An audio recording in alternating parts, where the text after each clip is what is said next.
Good afternoon, all. This is Judge Goldblatt. We are on the record in re Yellow Corporation, which is case number 23-11069, as well as the various affiliated cases. We are proceeding this afternoon by way of Zoom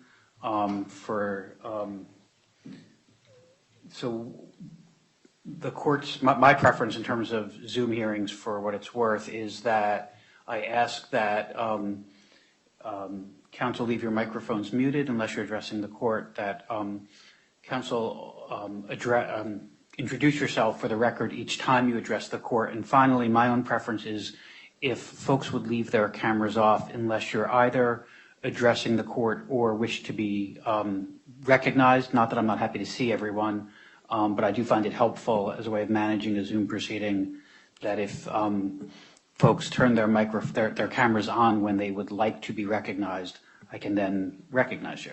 But if you would otherwise leave your cameras off, that would be helpful. So with that, I'm happy to pass the baton to counsel, to the debtor, to take us through the agenda for our hearing this afternoon. Thank you, Your Honor. Ms. Jones. Laura Davis Jones, Trolsky, Stanfield, and Jones, on behalf of Yellow Corporation, the related debtors. Your Honor, first of all, let me thank you for giving us time on what we know has been an extremely busy week already for the court, and we truly appreciate that. Your Honor, you should have before you an amended notice of agenda that we filed that gives Your Honor the current status of matters. Your Honor, also, we have submitted to Chambers prior to this hearing some black lines of some of our proposed orders. Your Honor, those black lines disclose and reflect changes that we have made after numerous conversations with the U.S. trustee. And if I may, Your Honor, I would thank Ms. Leamy and Mr. Shepard-Carter, who have spent quite a bit of time with us trying to get through those orders. And I think if not all done, we are very close to being all done on all those proposed orders with respect to the U.S. trustee comments, and we thank you them for that. Your Honor, personally, I have the pleasure of being co-counsel with Kirkland & Ellis on this case. And Your Honor, if I may, Mr. Nash is got his video on, and I would like to yield to him. Terrific. Thank you, Ms. Jones. And I have seen those red lines, and I appreciate those being submitted. Mr. Nash, let me pass the baton to you. Good afternoon, Judge. Pat Nash from Kirkland & Ellis, proposed counsel to Yellow Corporation and its affiliate debtors. We're, of course, here for our first day hearing. I want to echo Ms. Jones's thanks to the court, to Chambers, and to the U.S. Trustee's Office for all the accommodation leading up to today. Your Honor, before diving into the agenda, if you'd permit me to, we've had an active few days since we filed the cases on Sunday night. I want to make Your Honor aware of where things stand with respect to our debtor in possession financing, and also lay out for Your Honor, why we filed these cases and where we intend to go here. Your Honor, of course, it's common in most situations for debtors' counsel to open up a first day hearing describing in depth and at length the circumstances that led to or caused the company to be in Chapter 11.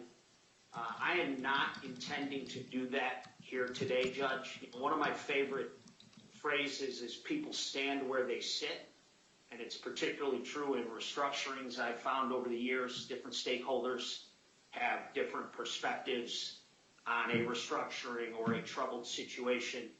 And with respect to the path forward and what the current state of play and what we hope to accomplish in these cases, with your permission, Judge, I think I'll focus on that. The current state of play, Your Honor, is that Yellow has ceased all operations. There is no prospect of a going concern reorganization, and there is no prospect of a going concern sale. And as painful as that is, and painful for the employees, former employees of Yellow first and foremost, they're the ones most impacted by this. That is the current situation. The fact of the matter is that the week of July 17th, Yellow's shipments fell off a cliff. It was not uncommon, Judge, in the weeks leading up to July 17th for Yellow to have as many as plus or minus 50,000 shipments on any given day. That shipment count declined precipitously the week of July 17th. And on Friday, July 21st, Judge, Yellow picked up 0 or near 0 new shipments. So then the week of July 24th, Yellow affirmatively stopped picking up any new shipments and spent that week focusing on flushing the shipments that it had in the system through the system. And as of July 30th, approximately 28,400 of Yellow's approximately 30,000 employees were let go. And when we think about the stakeholders in these cases and who is most impacted by the demise of this 100-year business, it's certainly the employees. And as you'll hear later in my remarks, we have every expectation and intention of honoring all employee obligations during these cases. We believe we're going to have proceeds to do that. And we're certainly confident that any of those claims that constitute priority claims, or to the extent they constitute administrative claims, we do not see any issue with those being paid. And that's been a focus of the company. So where are we going to go from here, Judge? We filed these cases for the purpose of selling substantially all of Yellow's assets pursuant to Section 363, converting Yellow's assets to cash, and distributing that cash, pardon me, Your Honor, to Yellow's stakeholders. And when we talk about Yellow's assets, what are we talking about? We've got approximately 308 service facilities. 169 of those are owned. 142 of those are leased. Those are terminals, Judge. We've got approximately 42,000 trailers. Approximately 38,400 of those are owned. Approximately 7,200 of those are leased. And we've got approximately 12,700 tractors. That's the truck, Judge, that moves the trailers.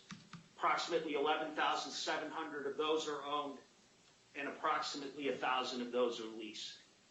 Your Honor, with respect to this collateral, earlier this year, the terminals in the rolling stock were appraised at an approximately $2.1 billion valuation, approximately $1.1 billion for the real estate, and approximately $900 million for the trailers. Then, as I said, that is a recent appraisal.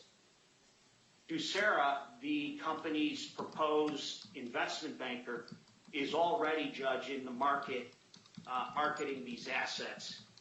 And I am pleased to be able to report that as of today's hearing, as of this morning anyway, we could have a few more now that we're sitting here at, just after 3 p.m. in the Eastern time zone.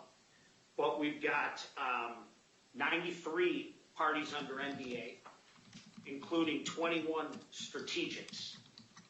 We have gone out, Your Honor, to 292 parties, and only 15 have declined at this point to participate.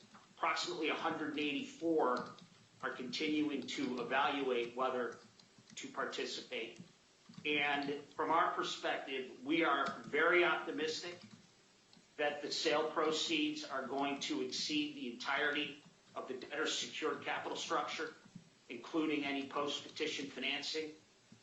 Judge, there's been a ton of media coverage around the Yellow situation, and I've read numerous articles where industry experts are describing this as a once-in-a-lifetime opportunity for interested parties to secure assets such as these and the volume of these assets. Yellow's terminals are located all over the country. Many of them are in what are already built-up urban areas. So if you are interested in a terminal in a specific built-up urban area, they're not building any more of them. So we do have a lot of optimism around the sale process. We do not think that there's any prospect of administrative insolvency, and we're cautiously optimistic that there's going to be material proceeds available for unsecured creditors. Probably premature for me to speculate, how many millions, how many hundreds of millions, but suffice to say, we have a high degree of optimism around the sale process. And that has been borne out by the work that's been done to date. Judge, in terms of Yellow's existing capital structure, we've got an ABL facility, we've got what we call a B2 term loan, and we've got two tranches of funded term loan debt from the United States Treasury Department. The ABL facility, Your Honor, has a priority lien on cash, accounts receivable, and deposit accounts. As of the petition date, there was approximately $900,000 drawn on the ABL and approximately $359 million in undrawn letters of credit. With respect to the B2 term loan, Your Honor, there was approximately, as of the petition date, $501.5 million owed to the B2 term lenders. That facility, Your Honor, is secured by a first lien on all of the company's real estate, as well as a first lien on certain of the company's rolling stock. The U.S. Treasury loan, Your Honor, it's got two tranches, as I mentioned, what we call the tranche A, and owed under there is $337 million approximately. And we've also got, Your Honor, the tranche B U.S. Treasury loan, and the amount outstanding there is approximately $400 million. And that U.S. trustee tranche B loan, Judge, has a priority lien on certain of the company's rolling stock. Also importantly, all of these funded debt issuances, all of these secured debt instruments have, shared, all this collateral is shared. So certain of these facilities have a priority senior lien, but all of them have, crossing junior liens on all of the collateral.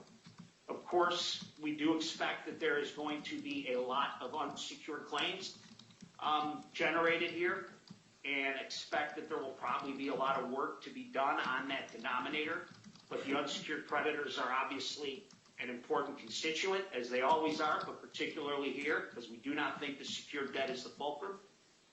And then with respect to the equity, Your Honor, approximately 30% of this company's equity is owned by the United States Treasury Department, and approximately 42 or 43% of the equity is owned by MFN Partners LP, a private investment fund based in Boston, Massachusetts, and you'll hear more about MFN here in a bit, Your Honor.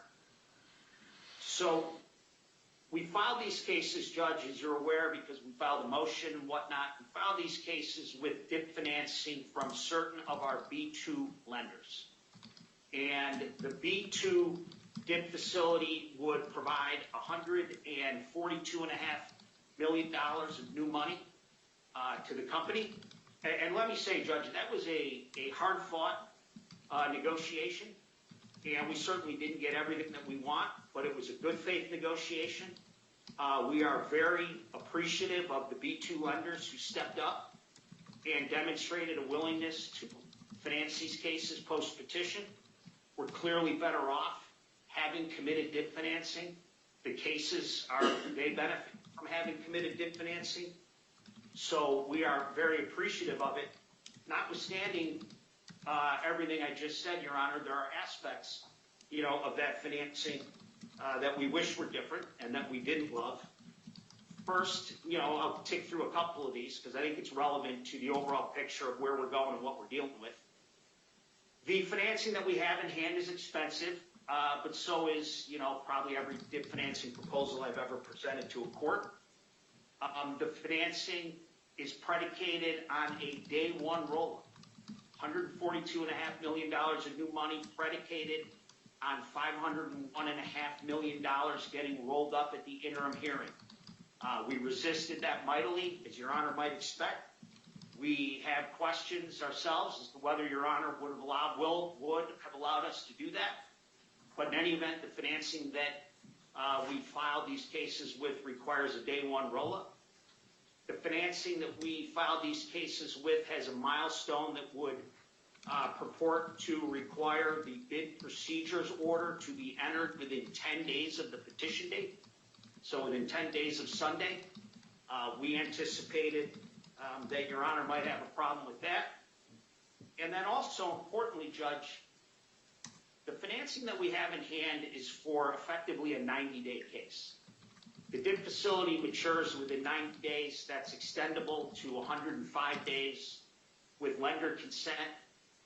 And, is 90 days a sufficient amount of time to dispose of all of these assets for more than the secured debt? We think that it is. But if it was up to the debtors and we had our druthers, do we think that we would benefit by having a little more time than 90 days? And the answer to that question is we do. In a perfect world, the interest in these assets is so robust that maximizing value will, in a positive way, take longer than 90 days. Also, Your Honor, another issue that we have with the financing, as much as we appreciate it, it is premised upon and it is a requirement that the bid procedures be acceptable to the DIP lenders. And those bid procedures, Your Honor, that are acceptable to the lenders limit the debtor's flexibility in certain ways that the debtors would prefer to not have their flexibility limited. Most importantly and specifically, those bid procedures preclude the debtors from selling assets piecemeal. Now, that's not to say that we have some specific intention of selling assets piecemeal, but if it were up to the debtors, Your Honor, we would have the freedom and flexibility in our business judgment to bring assets to market and to sell assets in the way that is most value maximizing, even if that is piecemeal. And so where does that leave us?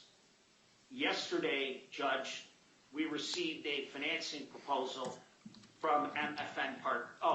Before I talk about the MFN financing, Judge, let me describe a couple other aspects of the DIP financing that we have in hand. The DIP financing that we have in hand, Your Honor, is predicated on the day one roll-up in the new money, so that's $644.5 million of DIP financing under that proposal. That financing would be senior and priming on what is the B2 priority collateral, the real estate and that portion of the rolling stock for which they are already priority senior lenders. That financing would not prime the ABL lenders with respect to the ABL collateral, and that financing would not prime U.S. Treasury with respect to the U.S. Treasury priority collateral. And that financing package that we started these cases with, Judge, with respect to the use of cash collateral, by agreement, we have an arrangement with our ABL lenders where 80 cents of each day's AR receipts would be turned over to the ABL lenders to secure their undrawn letters of credit, and 20 cents of every dollar would be available to the debtors to fund these cases.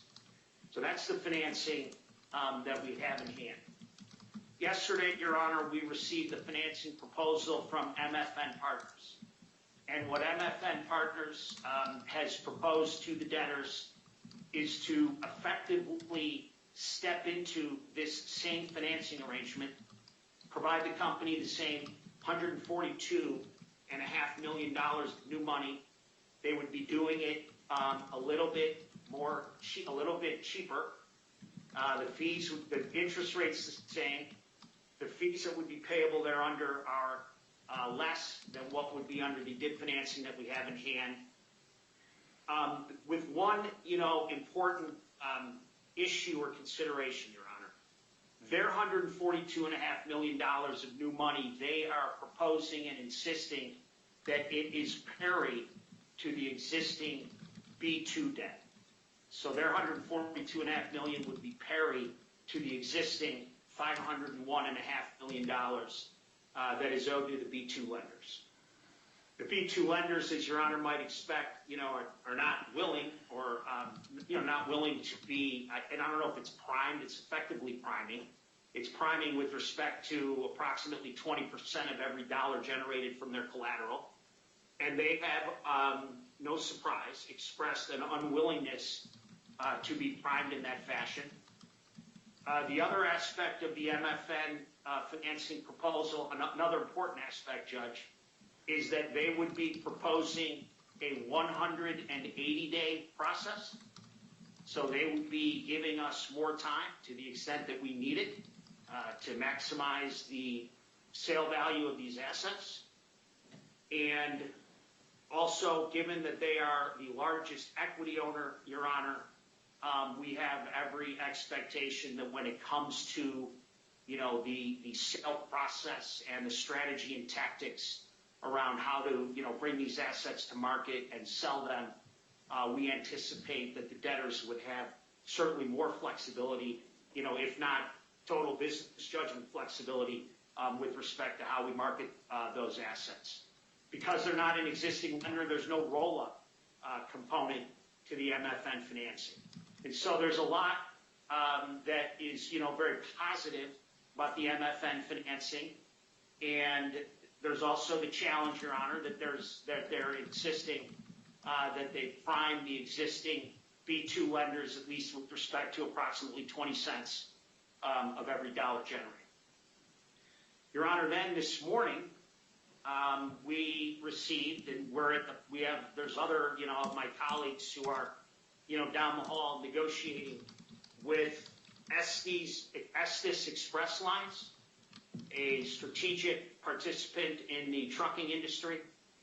Estes has indicated, Your Honor, a willingness to effectively provide the same financing that the B2 lenders have already provided, and that MFN has indicated that it would be willing to provide.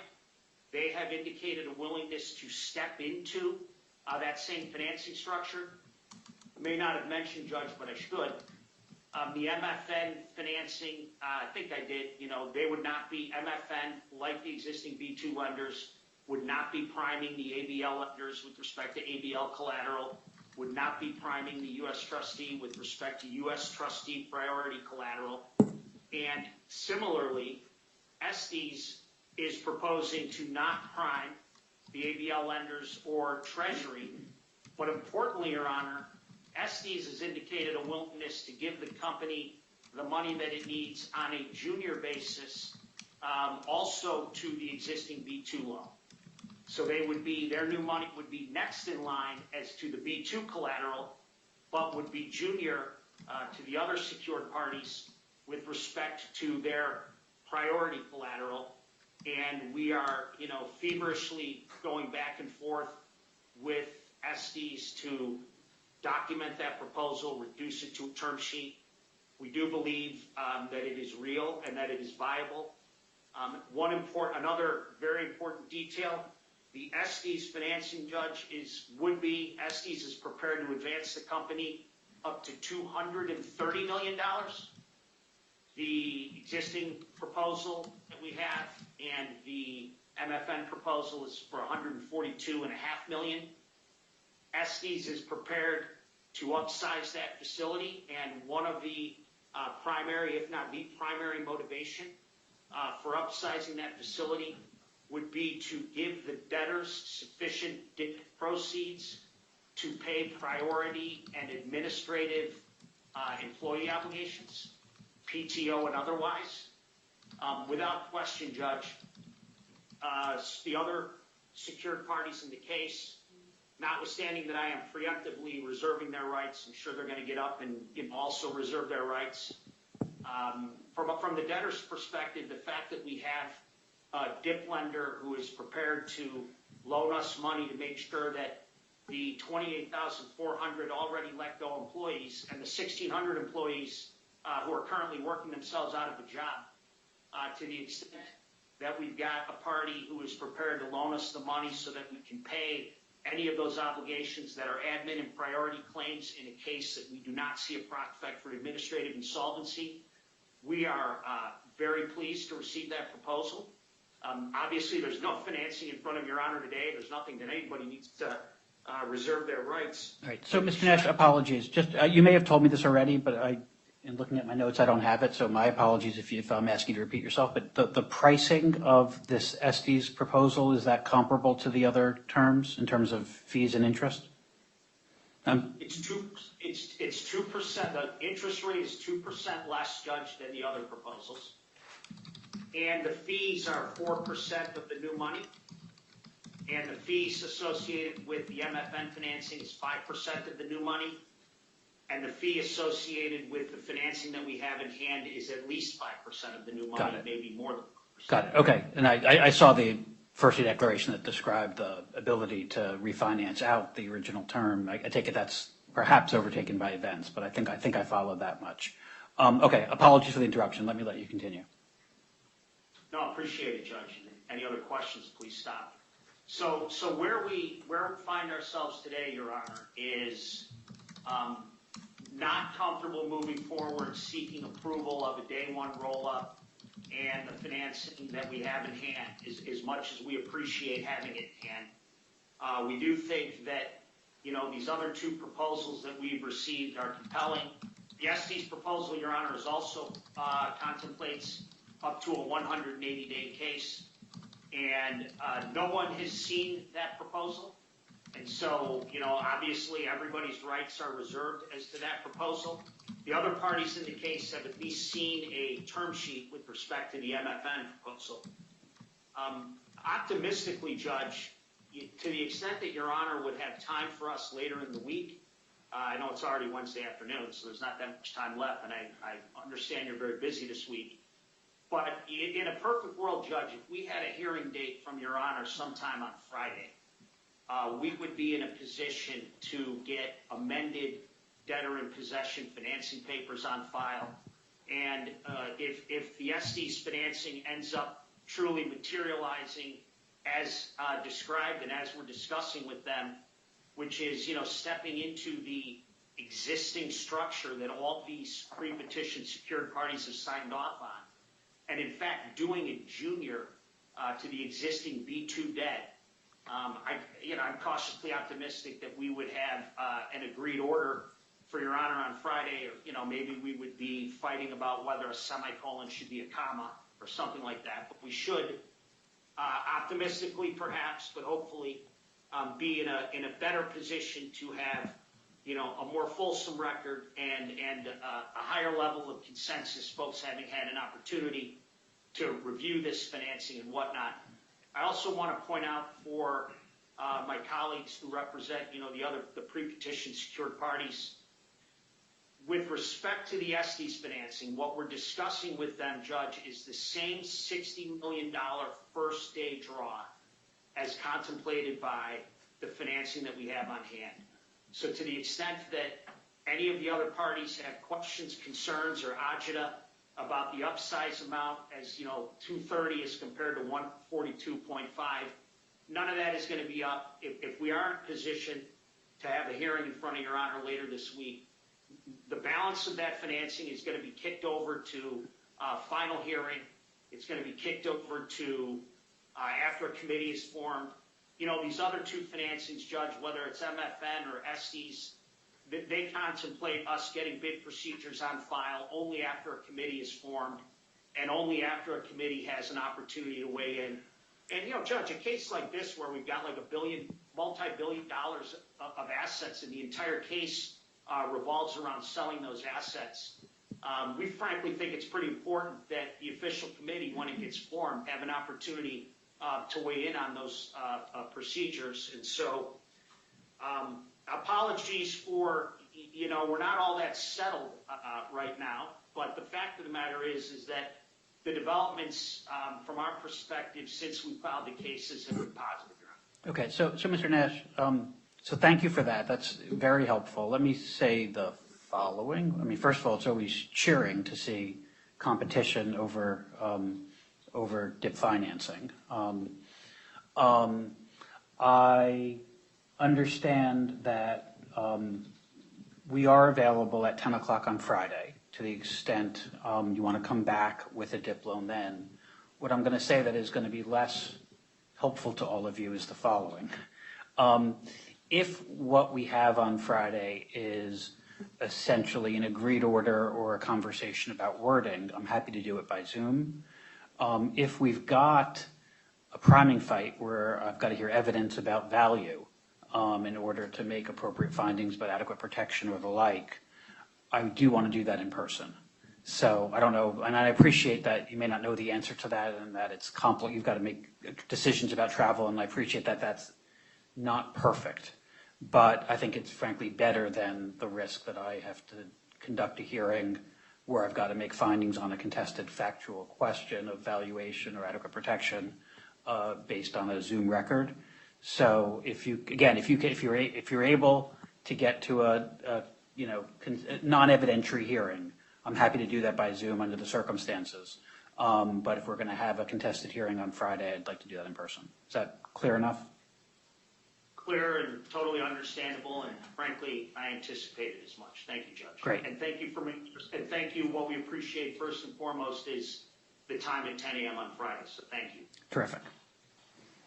Your Honor, in terms of before, one thing I neglected to mention that with us in the virtual courtroom is the debtor's first day declarant, Matt Doheny, the Chief Restructuring Officer of Yellow Corporation.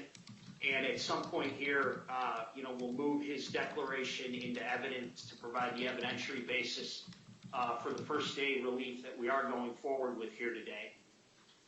Also, Judge, we do anticipate after we get through the agenda at the end of the hearing, very helpfully, and again, appreciate, my colleagues and counsel to the ABL lenders are working on a consensual cash collateral order to bridge us, I believe, through Monday of next week, Friday if we're hopefully in a position to get DIP financing approved. We do have a payroll that would come due tomorrow. We have another payroll that would come due on Friday, and a few other limited and discrete items that, again, with thanks and appreciation, we do believe that we're going to have consensus around using cash collateral coming out of today's hearing, and didn't want to neglect to mention that. We'll deal with that, Your Honor, because that order is being worked on. We'll deal with that if it's okay with you, Judge, at the end of the hearing. That makes good sense, Mr. Nash.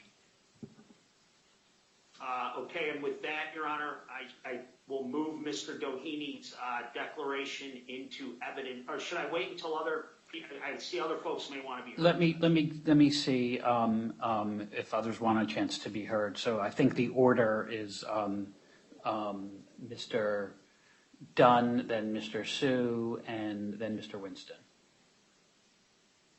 So Mr. Dunn, and then Mr. Nelson, and then Mr. Nelson. Thank you.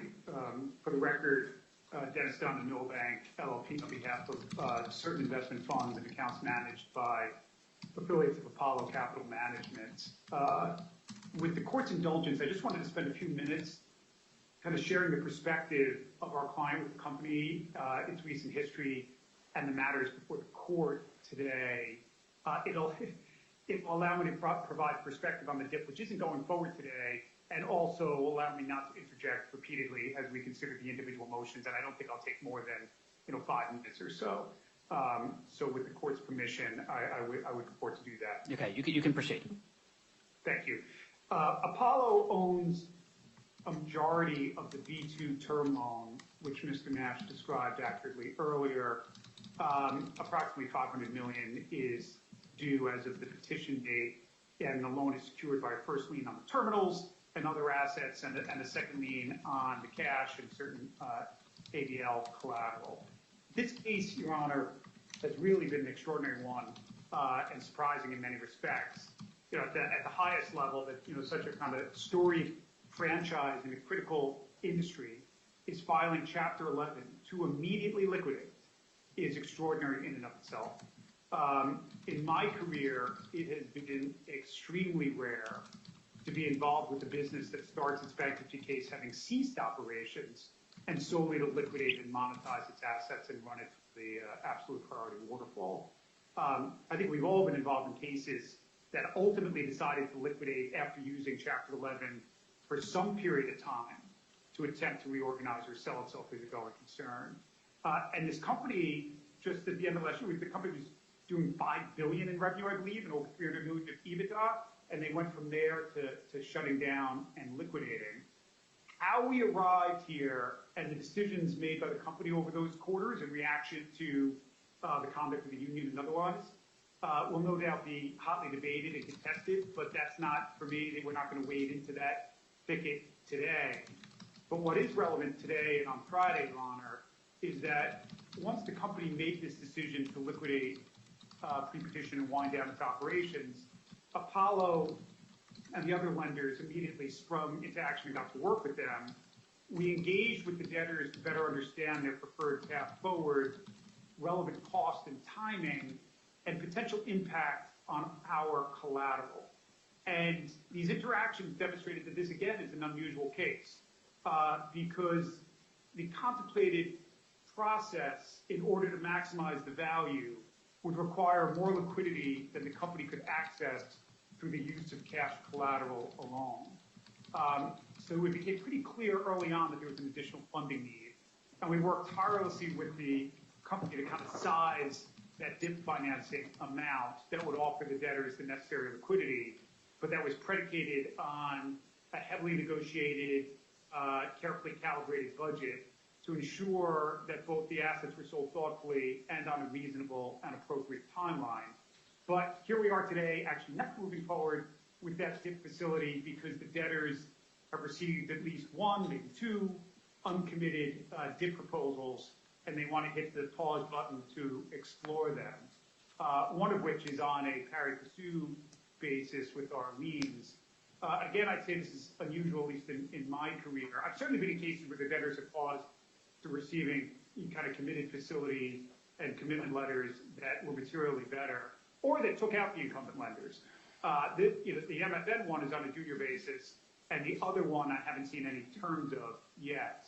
But it's a decision that, while it surprised us, it basically just has us concerned and a bit fatigued.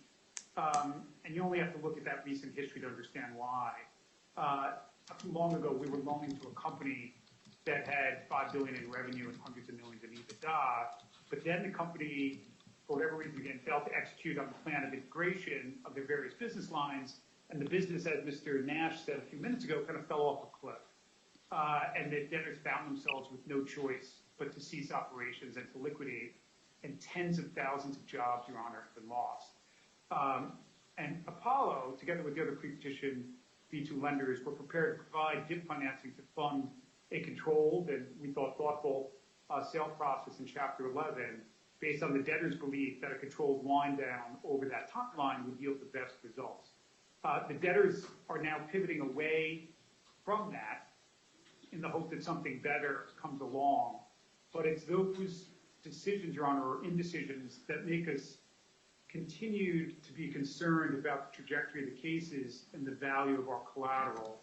One that we hope that this doesn't lead to additional delay and degradation. We're really just looking to protect our collateral and receive payment on the claim. Your Honor, a couple of points about the DIP, and this is all kind of real time that I wanted to raise, and because this will be important as you hear others speak. One knock-on consequence to the debtor's decision yesterday to not move forward with our DIP today is it deprived us of the usual time, the usual interactions to refine and finalize our DIP terms. What's what I mean by that? And I know Your Honor knows this, both from your time on the bench and during private practice. But in that period between filing and the first day hearing, the DIP lenders field numerous inbounds from the U.S. trustee and other parties with respect to prospective objections to the DIP and proposals to resolve those objections. That's exactly where we were 24, 36 hours ago. And as a result of those interactions, economic or other changes are often made before the hearing. Indeed, I frequently rise at the beginning of these hearings to say, good news, Your Honor, we've revised the DIP in the following ways to address or resolve most, if not all, the concerns of the U.S. trustee or others. The point I want to emphasize here is that that annealing process on our DIP didn't happen. And so any summaries you hear of the DIP, you should take with that caveat in mind. Plus, we haven't had the benefit of Your Honor's thinking on it either. Your Honor, with respect to the collateral, just 2 points. One of the DIP lenders, the one that precipitated the adjournment, MFN, their DIP is coming in pari. That always concerns us because that means, notwithstanding Mr. Nash's contention that they believe we are extremely oversecured, the DIP lenders unwilling to underwrite that proposition, they don't want to be junior to us. And if we ever get to a contested hearing, you'll see the appraisals that were done in very different circumstances and under very different assumptions with respect to in-place use and going concern assumptions. One other note, this is more a disclosure point about one of the prospective DIP lenders, MFN, which I think Mr. Nash mentioned is either a large or the largest stockholder of the debtors. I saw today that it's been publicly reported they're also the largest stockholder of XPO, a strategic competitor, and I think somebody who is under NDA now and potentially a prospective bidder. So the alternative DIP lender has a significant economic interest in one of those bidders. The court just needs to be aware from the outset of any potential economic influences there. A couple other points, and then I'll yield, Your Honor. The time factor. The debtors tout the fact that the sale milestone might be as far out as 180 days under the alternative DIP proposals. I want to make 2 points there. One of which is more time is not always better, Your Honor. For one thing, lawyers, and I mean this with all due respect, they're like inert gases, Your Honor. They expand to fill up the allotted space. An extra 3 months guarantees additional fee burden and administrative expense burden, but with no concomitant guarantee of higher sale prices. We spent a lot of time with the debtors reviewing their pre-petition efforts to attract interest in their assets, the current number of parties under NDA, how much time those parties would likely need to transact, among other inputs. The debtors and we concluded that 90 days was an appropriate milestone for that sale. It was longer, frankly, than we thought was necessary, and we've deployed under other liquidations, but we acceded to the debtors' request there. One telling point, though, Your Honor, is the debtors never pushed us for a 180-day sale milestone. The debtors' first request before this refinement process I just mentioned concluded sought a 105-day milestone, 105, not 180. So the much-touted milestone provides substantially more time and corresponding risk of drift than the debtors sought with us in terms of milestones. The roll-up, if we're back in front of Your Honor, we'll talk about it slightly more than 3-to-1. We don't believe it's off market, but here, if the debtors are right, we're oversecured and it hurts no one. On the junior facility, we haven't seen anything in writing about it. Obviously, a junior facility is better. We'll review it if and when it materializes, but right now it's an expression of interest. If it is materially better and truly junior and doesn't hurt us from a credit bidding, remedial, or other standpoint, we'll work with the debtors on terms and adequate protection and timeline, but we'll see how that plays out between now and Friday. My last point, Your Honor, and I apologize because it's unfortunately a technical one, is adequate protection. We, as is common, requested adequate protection prior to the filing in connection with our negotiation of the DIP and a corresponding adequate protection package acceptable to us and the debtors. Had we moved forward with the DIP today, we'd be seeking the court's approval of that adequate protection package and its terms. The debtors, as you've heard, have decided to adjourn today's DIP hearing. There are two potential paths forward. One path, when we're next in front of the court, maybe we're moving forward with our DIP and adequate protection in any event, in which case Your Honor will judge the propriety of that package and it will rise or fall on its own. The other path is the reason I raise this now. It's possible, although I hope unlikely, that the debtors don't move for approval of a consensual adequate protection DIP with us and we have to fight for it. In that case, we need to be clear on one item, and it is why I'm putting it on the record now. We requested adequate protection pre-petition. We requested it already, and to the extent we have to formally seek it in the future, because the debtors decide not to prosecute the stipulation we have with them, we seek adequate protection from the petition date forward. It's from the petition date that we made our request, and at all times have made our request for adequate protection from the petition date. I don't think I can say it more clearly than that. Your Honor, I'll have a lot more to say about the alternative DIP facilities on Friday, but let's leave it for then. And unless Your Honor has any questions of me, I'll yield the virtual podium, and I appreciate the time. Okay, thank you, Mr. Dunn. Look, I think everyone appreciates the circumstances of this case are sort of challenging and unfortunate, though I guess we're all used to taking the case as we find it. So that sort of is what it is. As unfortunate as it is, of course. But I take it, Mr. Dunn, you're not taking issue with the debtor. To the extent the debtor can finance its way to a subsequent hearing using cash collateral that isn't your collateral, you aren't taking issue with their decision to allow a competitive process to play itself out, and then we'll see where we are. Your Honor, short answer is yes. The longer one is that we have a second on the cash, but the ABL controls the consent to use the cash collateral. Got it. Okay. So thank you, Mr. Dunn. So, Mr. Sue, I think you were next. So let me give you a chance to be heard. Good afternoon, Your Honor. This is Ethan Shu from the DOJ on behalf of the United States Treasury. We thank you for your time, and we appreciate the difficult circumstances in front of you today. The Treasury extended a $700 million loan to the company during the pandemic, and we are focused on protecting the taxpayers' interests on behalf of the Treasury in this bankruptcy. Along with Treasury's outside counsel at Arnold & Porter and other advisors, we have worked closely with the company and other stakeholders leading up to the bankruptcy and negotiated certain protections for Treasury.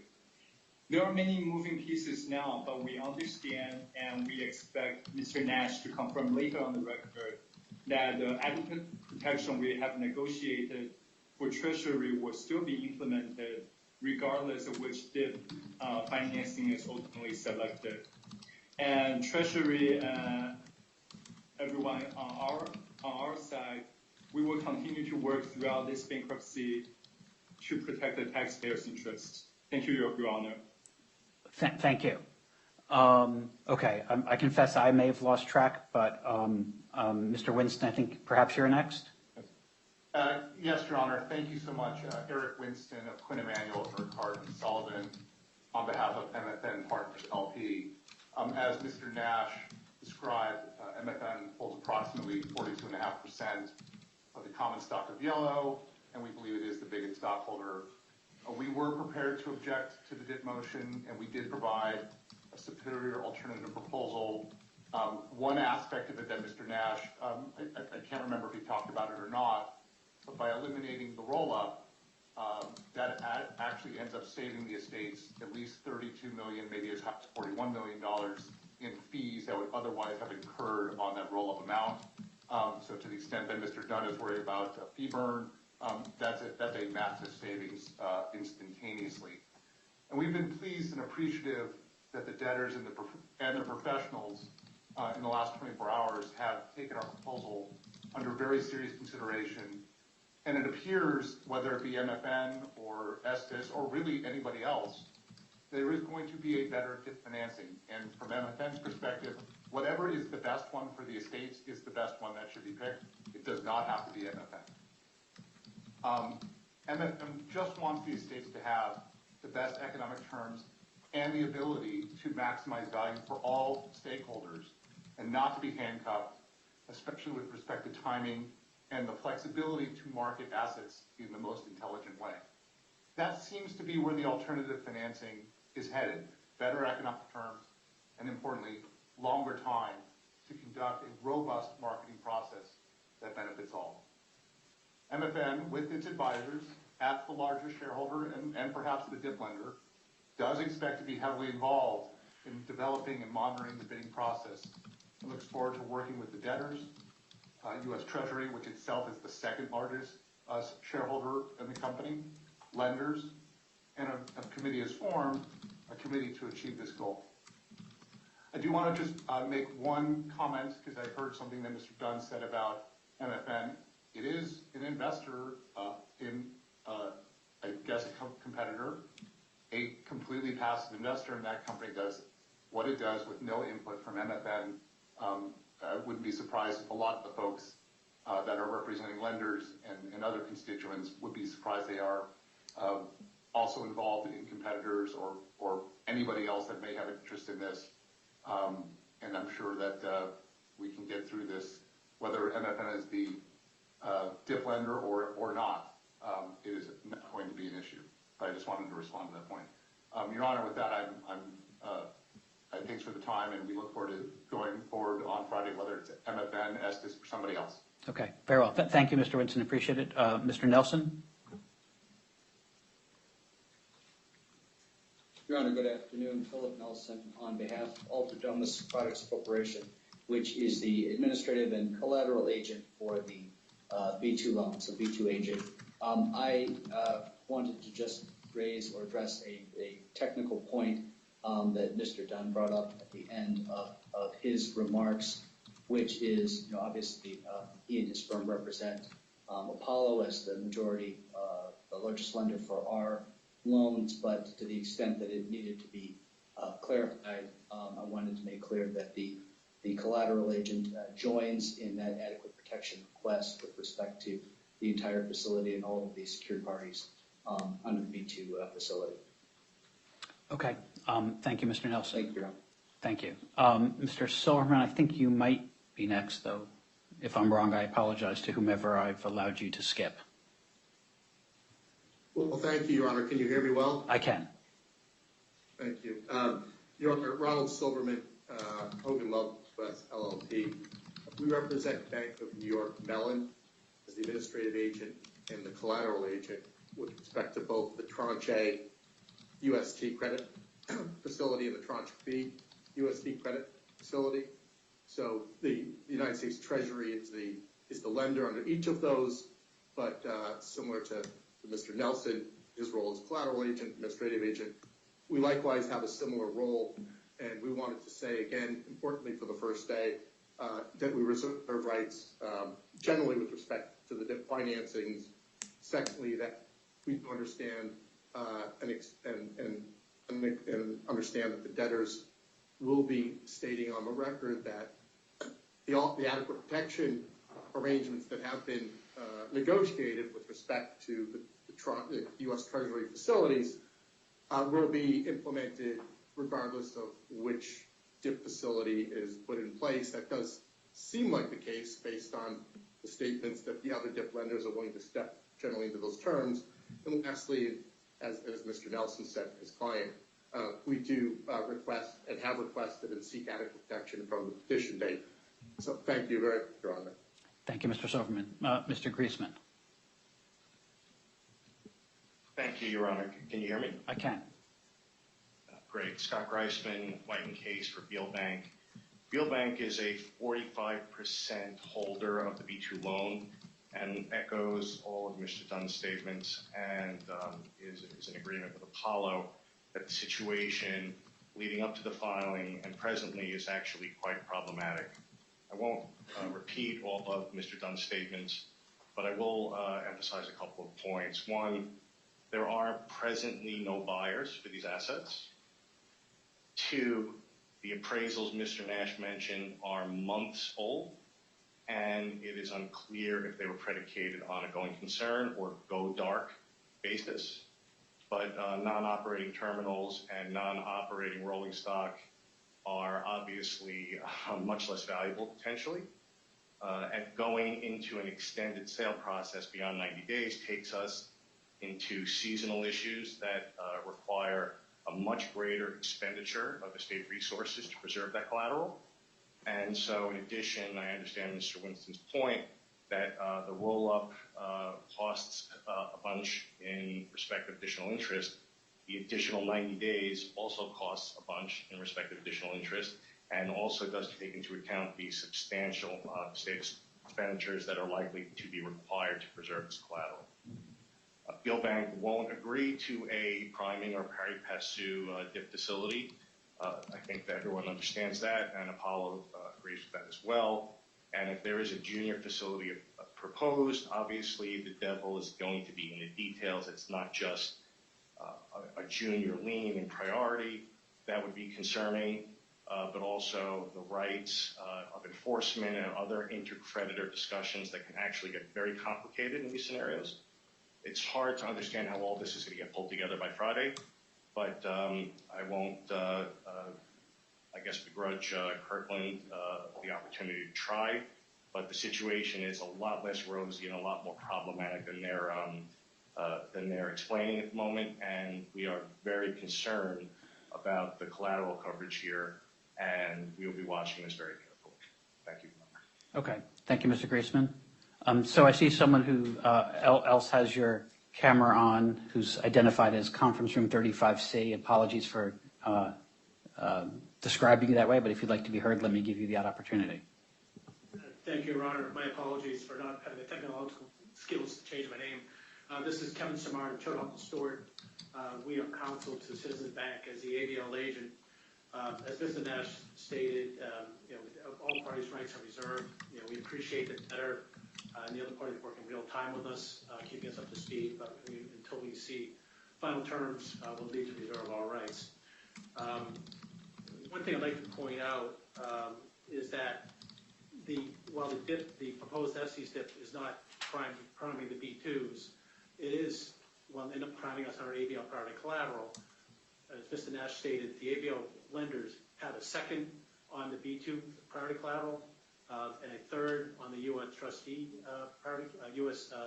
Treasury priority collateral. So in fact, that dip would be priming us on those assets. So we have our rights with respect to adequate protection, our rights with respect to consent. We have concerns with additional dollars in addition to the $142.5 million being funded. We also have concerns with respect to the extended milestones. While a little bit more time may benefit the debtor, doubling the milestones we've asked for, but we've not seen the justification and the cost-benefit analysis on those points. As Mr. Nash stated, we have worked with the debtor today to come to what we think is a conceptual use of cash collateral, the ABL priority cash collateral, so we can bridge the debtor to pay payroll and a couple other necessary items through Wednesday of next week if necessary. Thank you, Your Honor. Thank you very much. So, Mr. Nash, I think back to you to continue through the agenda, unless I take it no one else would like to be heard more broadly. Seeing no one, Mr. Nash, let me pass the baton back to you. Thank you, Judge. Let me make the statement on the record that Treasury is looking for. We absolutely intend that we are going to respect the existing cash collateral arrangement and stipulation with Treasury. The financing that we came to court with, Your Honor, was very carefully and painstakingly crafted. And in terms of our discussions with the potential alternative debt financing providers, we have made it very clear that from our perspective, they need to step into, or in the case of Estes, in fact, be better than because be junior to, but step into the same exact financing and collateral arrangements that the B2 lenders had reached with the other pre-petition secured parties. And we have every expectation that to the extent that we're presenting alternative debt financing to Your Honor, we are going to be respecting those inter-creditor arrangements that are already in place. I also would like to just make clear, Judge, we unsolicited received 2 proposals that offered 180 days. We may not need 180 days. We didn't ask for 180 days. We do think that having more than 90 days could be helpful. And just so Your Honor doesn't think that, I fell off the turnip truck yesterday, $142.5 million as contemplated by the MFN financing and $230 million as contemplated by the Estes financing, if you want to think about 80 or 90 of that being sort of earmarked for employees. $142.5 million is not enough to get us to 180 days if you're not making any assumptions around asset sales. As we've been discussing with both of these providers, to the extent that we don't sell an asset between now and the 90th day, $142 million isn't going to be enough money. But to the extent that we're selling assets and generating cash, $142 million may be enough money, and it may be enough money for a case that ultimately takes 112 days or 118 days or 121 days. We were offered 180 days, and we're discussing the financing, and we're going to be discussing it with the other pre-petition secured parties. And with respect to Mr. Dunn's comments around adequate protection, I'd be shocked, Your Honor, to the extent that we've got alternative financing of the type and nature that we've been describing, particularly as it relates to Estes. I'd be shocked if we don't have a consensual adequate protection package. I want to reiterate, because of course you could perhaps draw a different conclusion, but the debtors mean it when we say how much we appreciate the financing that we have in hand, how much better it is to have that financing in hand. We do think it's a positive development that there's competition. And so with that, Judge, I think, we can probably move into the agenda. And before doing so, with Your Honor's permission, I would move Mr. Doheny declaration into evidence for purposes of the relief that we seek here today. Okay. Is there any party in interest that objects to the introduction of Mr. Doheny's declaration, which I believe is DI 14, admitted, as Mr. Nash says, for the purposes of the relief sought today? Okay. Seeing no one, it will be admitted. Is there any party that wishes to cross-examine Mr. Doheny with respect to the matters before the court today? Okay. Seeing no one, Mr. Nash, you can continue. Your Honor, with your permission, I'm going to yield the podium to my colleague, Connor McNamara. Okay. Very well. Thank you. Thanks a lot, Judge. Thank you.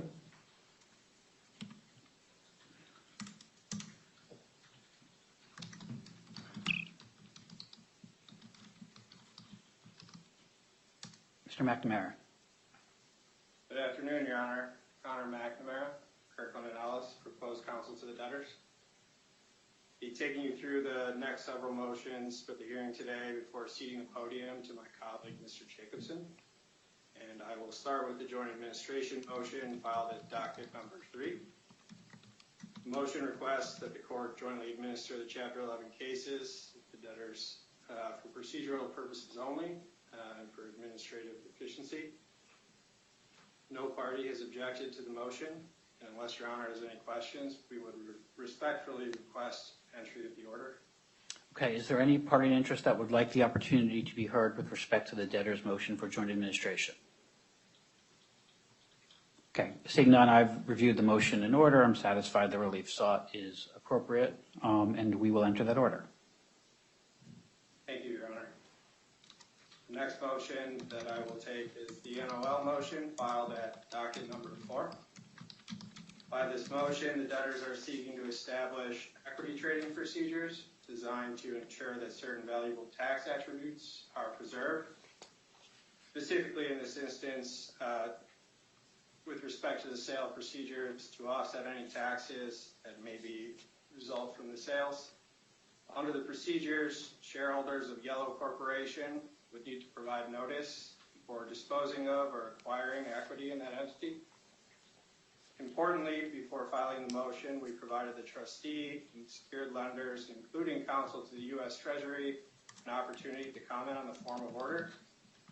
The order originally filed with the motion incorporates comments from counsel to the Treasury, and the revised form of order submitted to Chambers incorporates additional comments from the trustee. I don't believe any party has objected, and unless Your Honor has any questions, we would request entry of that revised order submitted to Chambers. Is there any party in interest that would like the chance to be heard with respect to the NOL motion? Okay, seeing none, I'm sorry, Mr. Mintz. Good afternoon, Your Honor. On behalf of Treasury, we did provide comments to that order that was incorporated. We have not seen the comments and the changes that were made with respect to the comments received from the U.S. trustee. We would just ask for the opportunity to see those. I don't anticipate an issue, but it's just something we were not providing. Okay, so Mr. McNamara, under the circumstances, does it make sense to give you the chance to be sure that you've run those by Mr. Mintz before they are, I don't know if they've been uploaded, but if you could run those by Mr. Mintz and let Chambers know that there aren't issues that require further consideration. Ms. Jones? Thank you, Your Honor. Your Honor, I would note for the record that none of the orders have been uploaded. We anticipated that Your Honor may have some comments, so we thought we'd wait to the balance till the hearing is over. So in that regard, Your Honor, yes, we can provide a copy to Mr. Mintz in the interim while Mr. McNamara is talking. Okay, terrific. So I'll take, if they're uploaded, I'll take that as a representation that there aren't further issues. Is there any other party in interest that would like the opportunity to be heard with respect to the NOL motion? Okay, seeing no one, I've reviewed the motion and the proposed order. I did have the chance to review the red lines that have been submitted reflecting, as I understand it, the discussions with the U.S. trustee. I'm satisfied that the relief sought is appropriate under the circumstances, and we will, when it's uploaded, enter that order, which is, of course, on an interim basis. That's right. Thank you, Your Honor. The next motion is the wages motion filed at docket number 20. Under the wages motion, the debtor seeks to pay pre-petition wages, salaries, and other compensation and continue certain employee benefits programs in the ordinary course for employees employed by the debtors on a go-forward basis, and also payroll for former employees who were terminated before the petition date. Currently, the debtors employ approximately 1,600 employees on a go-forward basis. It will be critical to implementing the sale process in these Chapter 11 cases, as they have historical knowledge of the debtors' assets and operations. By the interim order, the debtors are only seeking authority to pay approximately $17 million in wages and employee benefits. Debtors are not seeking to pay anyone over the statutory caps, nor are the debtors seeking to pay any severance during the interim period. As with the other orders, we provided the U.S. trustee and also the secured lenders an opportunity to comment on the form of order. Those comments are largely incorporated. I don't believe any party has objected, and unless Your Honor has any questions, we would request entry of the revised order submitted to chambers. Okay, is there any party in interest that would like the opportunity to be heard with respect to the debtor's wages motion? Mr. Mintz? Same request, Your Honor, and I would ask for the opportunity to, I won't keep rising, but with respect to the orders, I know things are moving very quickly, so I understand the dynamic, but we would appreciate the opportunity to see the revisions. All right, we'll treat that as a standing understanding that nothing will be uploaded unless and until you've had the chance to look at it. Thank you. Any other party in interest would like the opportunity to be heard with respect to the wages motion? Okay, I've reviewed that motion and order. I'm satisfied that the relief sought is appropriate, and we will enter that order again on an interim basis when it's uploaded. Great, thank you, Your Honor. The next motion I will take is the creditor matrix motion filed at docket number 7. By this motion, the debtor received relief to file a consolidated creditor matrix, consolidated top 30 creditors list, and to redact certain personally identifiable information of the debtor's creditors that are natural persons. In addition, the debtors request authority to serve creditors by email that have a valid email address on file, but no physical address information on file. We provided the U.S. trustee with an opportunity to comment on the form of order. Those comments are largely incorporated. I do believe we missed one, and so as with the others, we will submit a revised order after the hearing for Your Honor's consideration. Okay. Is there any party in interest that would like the opportunity to be heard with respect to the creditor matrix motion and related relief? Okay, seeing no one, I've reviewed that motion in order. I'm satisfied that that relief is appropriate, and will enter that interim order after it is uploaded. Great, thank you, Your Honor. The last item I will take you through today is the insurance and surety motion filed at docket number 6. The debtors seek relief to continue their insurance policies and surety bonds in the ordinary course. There are approximately 82 insurance policies and over $150 million in surety bonds collateralized by over $80 million in letters of credit. On an interim basis, however, the debtors are only seeking to pay approximately $3 million, and that is largely related to the premium financing agreements until we are back in front of Your Honor on Friday or early next week. The proposed order incorporates comments from Old Republic Insurance Company, comments from Chubb Insurance, comments from the U.S. trustee, as well as comments from other parties in interest. I don't believe there are any objections, so unless Your Honor has any questions, we request entry of the revised order submitted to chambers as well. Okay. Is there any party in interest that would like the opportunity to be heard with respect to the debtor's insurance and surety motion at DI 6? Okay. Seeing none, I have had a chance to look at that motion in order. I'm satisfied the relief sought is appropriate, and we will enter that order on an interim basis. Okay. Thank you, Your Honor. With that, I will turn over the podium to my colleague, Mr. Jacobson, to take you through the balance of the motion for today's hearing. Terrific. Thank you, Mr. McNamara. Mr. Jacobson.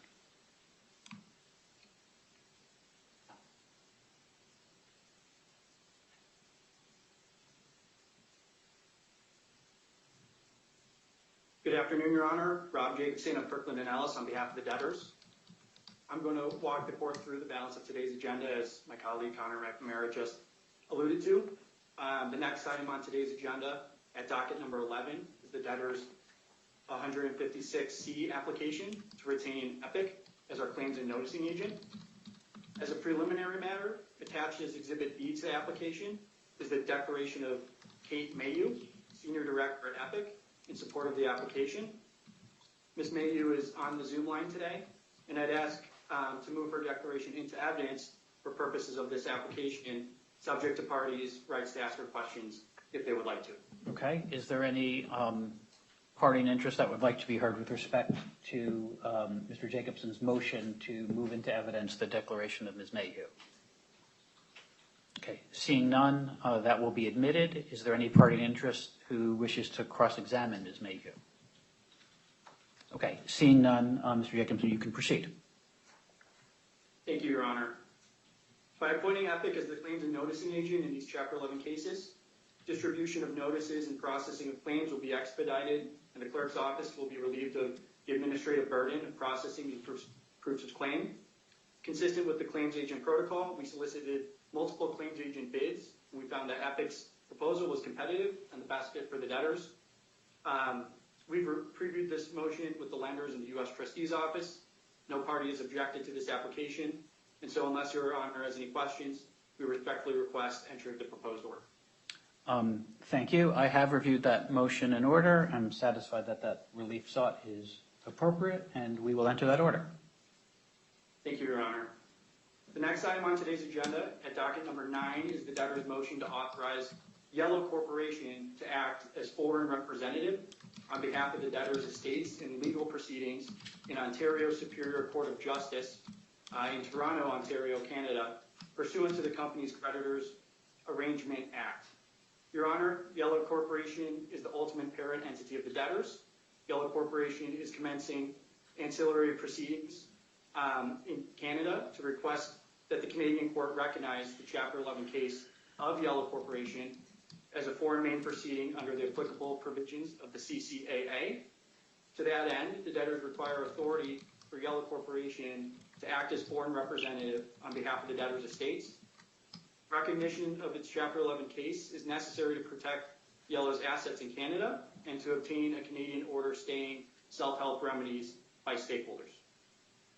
The lenders in the United States Trustee's Office have had the opportunity to review the form of order, and no party has objected to this motion. Unless Your Honor has any questions, we respectfully request entry of the proposed order. Is there any party in interest that would like the opportunity to be heard with respect to the debtor's motion for an order that would authorize the debtor to act as foreign representative under Section 1505? Okay. Seeing none, I've reviewed that motion in order. I'm satisfied that that relief is appropriate under the circumstances, and we will enter that order. Thank you, Your Honor. The next item on today's agenda at docket number 10 is the debtor's cash management motion. By this motion, the debtors are seeking authority to continue to operate their cash management system and maintain their existing bank accounts, honor certain pre-petition and post-petition obligations related thereto, maintain existing business forms, and continue to perform intercompany transactions. Your Honor, Yellow's cash management system is complex and comprehensive. The cash management system is made up of two distinct silos. There's the USA cash management system, which consists of 30 bank accounts, and the Canada Cash Management System, which consists of 14 bank accounts. Because access to the cash management system is imperative to meet the immediate term obligations, any disruption to the cash management system could have an immediate and significant value destructive effect on the debtor's estates, which would be to the detriment of all stakeholders. Accordingly, the debtors submit that the relief sought in the motion is necessary and appropriate under the circumstances. Prior to filing the motion, we received and incorporated comments from the lenders and the U.S. Trustee's Office.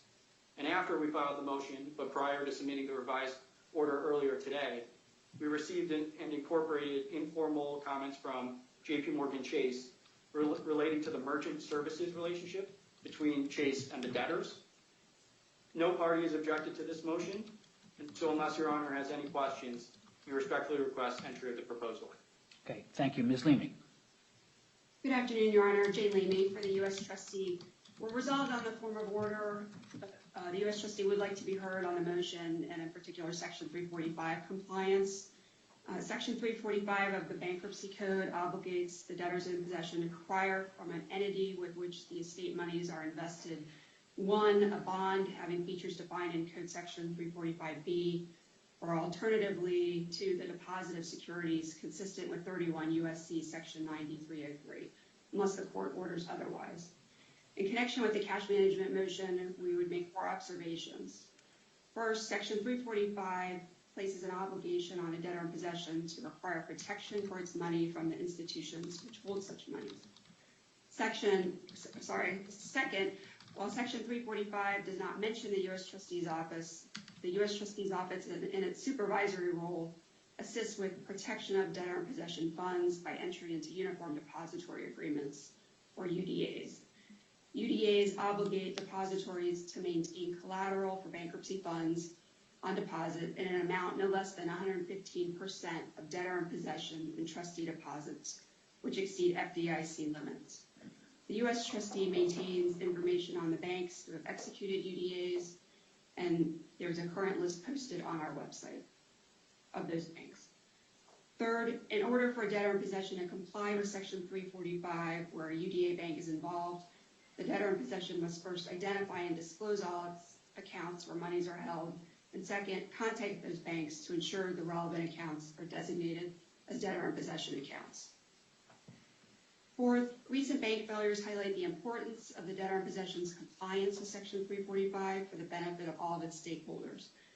The U.S. Trustee seeks specific language in any interim cash management order that identifies concrete steps and a definite time frame to achieve compliance with Section 345. The U.S. Trustee encourages the debtors here to act promptly to ensure full compliance with Section 345, and we reserve the right to be heard on the cash management motion at the final hearing. Thank you, Your Honor. Thank you, Ms. Leamy. Is there any other party in interest that would like to be heard with respect to the debtor's cash management motion? Okay, seeing none, I've reviewed the motion in order. I'm satisfied that the relief sought is warranted under the circumstances, and we will enter that order on an interim basis. Thank you, Your Honor. The next item on the agenda at docket number 12 is the debtor's critical vendors motion. By this motion, the debtors are seeking authority to pay certain pre-petition claims of certain vendors who will be essential to the debtor's post-petition wind-down efforts on a go-forward basis. As described in greater detail in the motion, the critical vendors include, among others, suppliers of certain essential services, including terminal security to protect the debtor's valuable rolling stock assets. The debtors have tailored the critical vendor relief to only that relief which is necessary to avoid irreparable harm to the debtor's wind-down efforts and their objective to maximize the value of their estates. To give Your Honor a sense of just how narrowly we tailored this relief, the critical vendors represent less than 1% of the debtor's total vendor population. For today's purposes, we are only seeking relief to pay pre-petition critical vendor claims up to $1 million on an interim basis. Your Honor, the lenders and the U.S. Trustee's Office have had the opportunity to review the form of order, and no party has objected to this motion. Unless Your Honor has any questions, we respectfully request that you enter the proposed order. Thank you. Is there any party in interest that would like to be heard with respect to the critical vendor motion? Okay, seeing none, I've also had a chance to review that motion in order. I'm satisfied that the relief sought is warranted here, and we will enter that order on an interim basis. Thank you, Your Honor. The next item on the agenda at docket number 12 and is supplemented by docket number 148 is the debtor's customer's collection motion. Earlier today, we filed a supplement to the debtor's customer collections motion following discussions with the United States Trustee's Office. Attached as Exhibit A to the supplement is a declaration of Mr. Michael Leto in support of the motion. As a preliminary matter, Mr. Leto is on the Zoom line today, and I'd ask to move his declaration into evidence for the purposes of this motion, subject to the parties' rights to ask him questions if they would like to. Got it. So first, Mr. Jacobson, apologies. I think you said this was at DI 12, if I'm understanding. I think this is at DI 19, and the critical vendors was DI 12. Do I have that? Just to. I apologize, Your Honor. I misspoke. Okay, no worries. Okay, so DI 19, and so you're now moving into evidence. Mr. Leto's declaration, which I believe is at DI 148. Is there any party in interest that would like the opportunity to be heard with respect to the motion to admit Mr. Leto's declaration to evidence? Okay, seeing none, that will be admitted. Is there any party in interest that would like the opportunity to cross-examine Mr. Leto? All right, seeing none, Mr. Jacobson, you can proceed. Thank you, Your Honor. By this motion, and as clarified in the supplement, the debtors are seeking authority to consent to a modification of the automatic stay solely to permit the set-off of certain customer claims against the debtors. Further, the debtors are seeking authority, but not direction, to continue to administer certain customer programs and honor undisputed pre-petition obligations related thereto. As described in greater detail in our pleadings, the debtors have approximately $465 million in accounts receivable from their customers. These receivables are clearly a very valuable asset of the estates. On the other hand, in connection with the customer programs, the debtors owe their customers approximately $60 million on account of such pre-petition programs. Your Honor, our customers' refusal to remit to the debtors the amounts owed on account of the accounts receivable would irreparably harm the debtors' estates because the debtors may be unable to collect a significant portion of their accounts receivable, which is critical to these Chapter 11 cases. And to that end, we are seeking entry of an order to facilitate set-off negotiations with our customers on a customer-by-customer basis, which would be conditioned upon such customers promptly remitting accounts receivable to the estates. We believe that permitting the debtors to negotiate set-offs on a customer-by-customer basis and to continue programs in the ordinary course will be essential to maximizing the debtors' collection efforts. I want to be clear, Your Honor, the debtors do not intend on consenting to a set-off for any customer who does not agree to promptly remit outstanding accounts receivable to the debtors. As I previously mentioned, we worked with the Office of the United States Trustee prior to the hearing to answer their questions and resolve all concerns. No party has objected to this motion, and unless Your Honor has any questions, we respectfully request that you enter the order.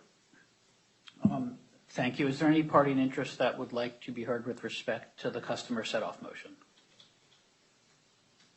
Okay, seeing none, I've had the chance to review the motion and the proposed order as well as the supplement to the motion, and I'm satisfied that the relief sought is appropriate and in the best interest of the estate, and we will enter that order on an interim basis. Thank you, Your Honor. That brings me to the end of the motions that I was covering today. So I would like to, at this time, pass the podium off to Mr. Nash. Okay, very well. Thank you, Mr. Jacobson. Mr. Nash. Thank you, Your Honor.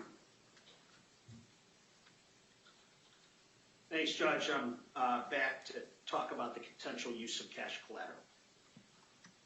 Pleased to report that we do have the specific consent of the ABL vendor, which is Mr. Dunn, helpfully reminded all of us they control. But we do think that, we're doing this with the consent of all of the pre-petition secured parties. We have consent, Your Honor, for the limited use of cash collateral through, I believe, next Wednesday, either until next Wednesday or through next Wednesday. And specifically, Your Honor, and we at docket number 156, we filed a cash collateral budget that will be operative for the next 5 days. And what we have agreement with respect to, Your Honor, is approximately $16 million in wages, which are due tomorrow or, payable tomorrow and Friday. We also have agreement with respect to the payment of approximately $2.6 million in insurance premiums, insurance which insures the collateral, Your Honor. And we also have agreement to pay approximately $1 million in critical vendors. About 500 of that is post-petition, and about 500 of that relates to pre-petition, consistent with the motion that was presented a few minutes ago.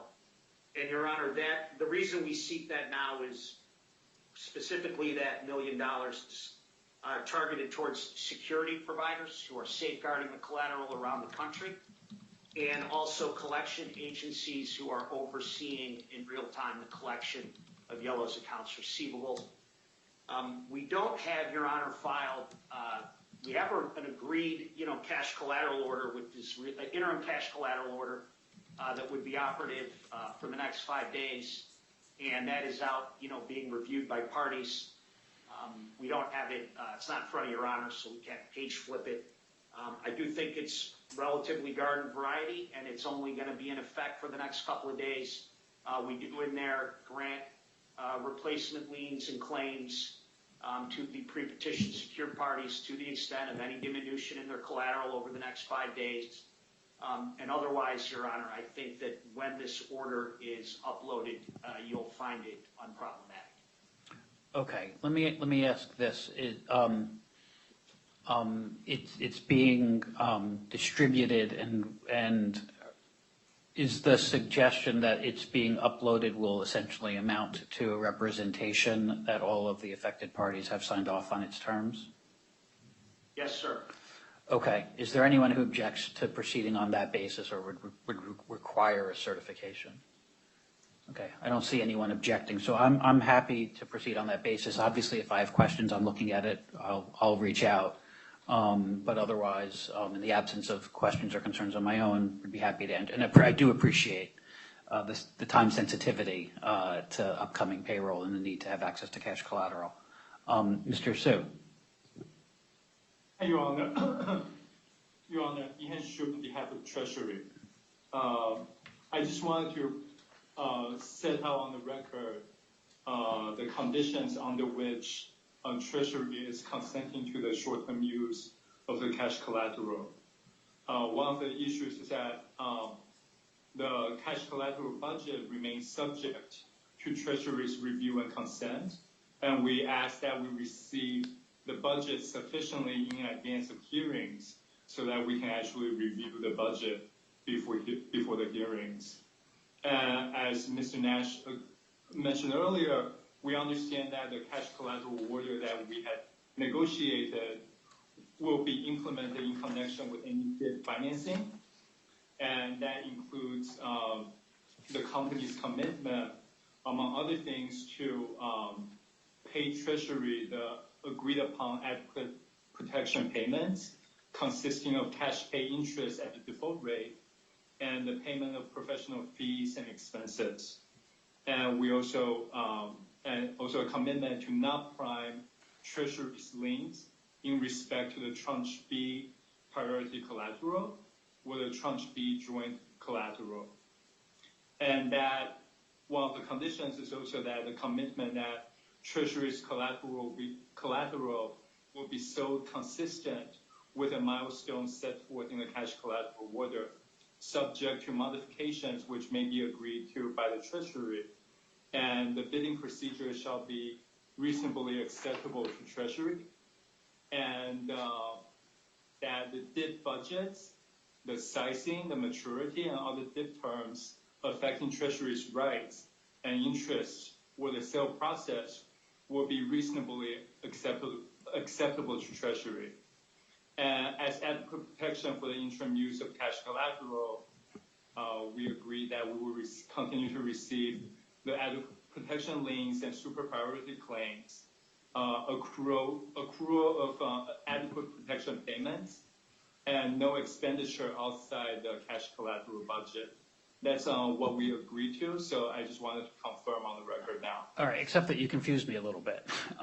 So as I understand the debtor's current ask, they're asking for authority to enter into an order that would provide for the use of cash collateral for 5 days pursuant to a budget that has already been docketed. So with respect to all of your rights, with respect to some future DIP order, I don't think they're affected, but your reservation of rights with respect to all those things gave me a moment of pause to ask me whether I misunderstood what's actually in front of me.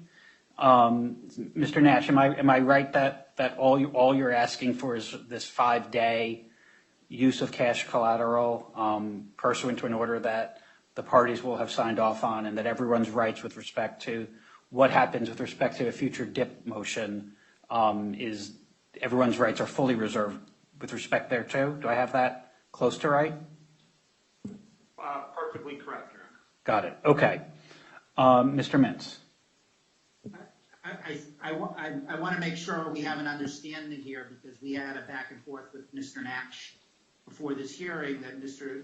Sue was putting on the record, which was a commitment from the debtor that the terms of the cash collateral order that was specifically negotiated for U.S. Treasury would be part and parcel of any DIP financing that is ultimately presented to the court.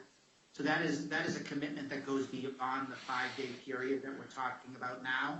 And we had an understanding with the debtor that that was a commitment that they would put on the record, and that is a condition to our willingness to consent today. I believe I did that, Judge, more than once. Okay, and maybe it may have been only that I introduced the confusion. So if, to the extent that the thing I did, I apologize. But it sounds like, Mr. Mintz, are you satisfied with Mr. Nash's representation? Now I am, Your Honor. Okay, and apologies to all to the extent that I made it more complicated. So the person who's next introduced himself last time, and I confess that your name fell out of my head, and my apologies for that, but let me give you that opportunity to proceed. Thank you, Your Honor. It's Kevin Samar, Treadwell and Stewart for Citizens Bank as the ABL agent. As Mr. Nash stated, this is a very short-term use of cash collateral motion. It is a very limited budget. No parties' fees and expenses are being paid, including the ABL agent. That will all be addressed in the final, where we land on the DIP order or cash collateral order. The idea here is to bridge this debtor for the next week to allow them to solidify the DIP proposal. As Mr. Dunn stated, under our credit agreement with the U.S. Treasury and the term lenders, as the order is limited solely to the ABL proceeds of the ABL priority collateral, Citizens Bank can consent, and the other parties are deemed to have consented. That's not our goal here. We hope everybody reviews the order and is satisfied with it. We provided adequate protection liens for priority administrative claims to the Treasury and to the term lenders. However, need be, that's the route we'll go so this debtor can move forward, pay its employees, and get to the next stage of this case. Thank you. Thank you. Ms. Leamy, I think you're next, then Mr. Silverman. Thank you, Your Honor. Just to follow up on a point Your Honor made earlier, I think since this is a new order that hasn't been, a form of which hasn't been filed yet, I think it might be better to ask the parties to file it under our certification of counsel, just to make sure that any party that thinks it should have reviewed it already has done so before it's presented to Your Honor. Okay. Mr. Nash or Ms. Jones, any objection to proceeding as Ms. Leamy suggests? No, Your Honor. Go ahead. I'm sorry, Mr. Nash. No, it just mechanically, Your Honor, yes, we can do this under certification of counsel that is submitted to the court. Okay, very well. Thank you. Mr. Silverman. Thank you, Your Honor. Very briefly, just for the record, on behalf of Bank of New York Mellon, we reiterate and adopt the statements on behalf of Bank of New York Mellon that Mr. Hsu and Mr. Mintz made with respect to Treasury. Okay, very well. Okay, so Mr. Nash, I guess back to you. Where to from here? So that concludes everything we have in front of Your Honor today, and we will be in touch with your chambers real time with respect to the time that you graciously allotted us on Friday morning, whether that will be in person or Zoom. Thank you, Judge. Okay, thank you. Mr. Griezmann, I see you've also raised your hand. Let me give you a chance to be heard. Sure, thank you, Your Honor. We just reviewed, it was just sent over, the so-called junior DIP facility proposal, which I think, at least based on the one paragraph that was contained in the letter, is junior in name only. We don't have to get into the details on this call, on this hearing at the moment, but I'd like Mr. Nash to commit to getting on the phone with us and with the Milbank team to discuss the parameters of Friday's hearing, whether they truly intend to have evaluation trial on Friday, or whether we're going to try to work through what is, I think, a questionable proposal for junior financing and how we plan to handle the next 36 hours. There's been weeks of negotiations over this DIP facility. They have toggled now, really on almost a moment's notice, to a contested hearing on Friday. And we'd like to figure out how that's all going to work. So we don't have to get into it on the call on this hearing, but I'd like to get on the call with Mr. Nash and his team and the Milbank team immediately or as soon as possible after this hearing. Okay. I take it, Mr. Nash, you don't have an objection to continue discussions with affected parties with respect to the relief you're seeking? As you might expect, Your Honor, I do not. Okay. Very well. Okay. Let me start by, finish by thanking all of the parties for I guess while we're here, what we haven't done, and I'm not sure we need to do this now or we could do it on Friday, is for the relief that's being entered on an interim basis. I guess if you're going to serve out those orders, we should probably include a date for a second day hearing.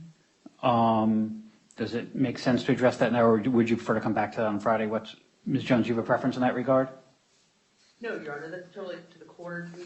Your chambers had reached out seeking a date, and I had advised that it's probably 21 to 25 days out for things like the finals of retentions or other utilities, things like that are interim type orders.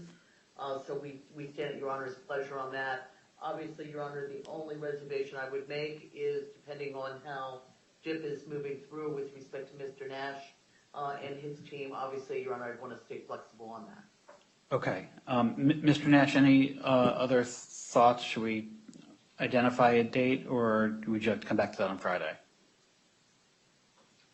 Whatever works for Your Honor. Would penciling in September 18th at 2 o'clock, does that work for the parties? Works for me, Judge. Yes, Your Honor, we could use that for second day for all the other type motions. Terrific. And we'll see where Mr. Nash ends with respect to whether we need to use that in any respect for DIP financing. Okay, very, very well. So let's plan on the ordinary second day materials, motions to be considered for final approval on that date. And obviously with respect to the DIP, to the extent there are moving parts, we'll address that as it arises.